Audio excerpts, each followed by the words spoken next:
Gyeong-ho, on the other hand, rarely used his body at work.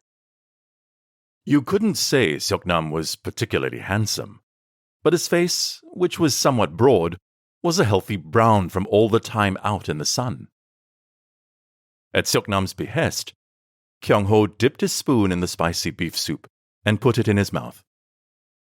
He couldn't help himself from exclaiming, "Yum!" But it wasn't just because he was hungry.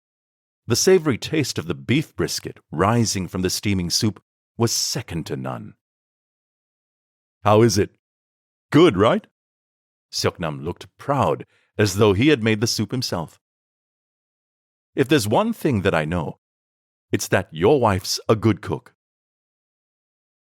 Young-sun brought in another tray of food, ignoring Gyeong-ho as he waved his hands in the air to say he was full. "You look like you haven't even eaten breakfast," she said as she did this. Young-sun was just as caring as ever. Gyeong-ho couldn't help but think that Seoknam had married well. He continued to spoon food into his mouth for a while in silence. When the bottom of their bowls was almost visible, Seoknam finally asked a question, as though he had just remembered. "Right, so what are you doing here at such an early hour?" Gyeong-ho put his spoon on his tray and sat up straight. "I want you to look at a dead body for me." Seoknam laughed as though he thought this funny. "Looking at dead bodies is your line of work. That's not something for a porter like me.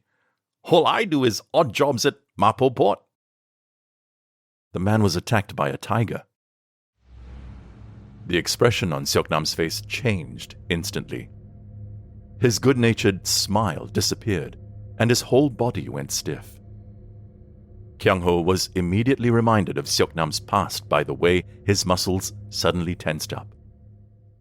Born the son of a legendary royal tiger hunter, known far and wide as the only man who put fear into the heart of the Mountain King, Seoknam was supposed to follow in his father's footsteps and live out the rest of his life as a tiger hunter. But after a fateful incident, he left that life behind. The Royal Tiger Hunters was the name given to the royal court's personal group of tiger hunters. While tiger sightings were common throughout the kingdom, there was a need for a special group of tiger hunters inside the city walls of the capital, Hanyang, which was surrounded by mountains and prone to tiger attacks. But this group was formed rather late, as there were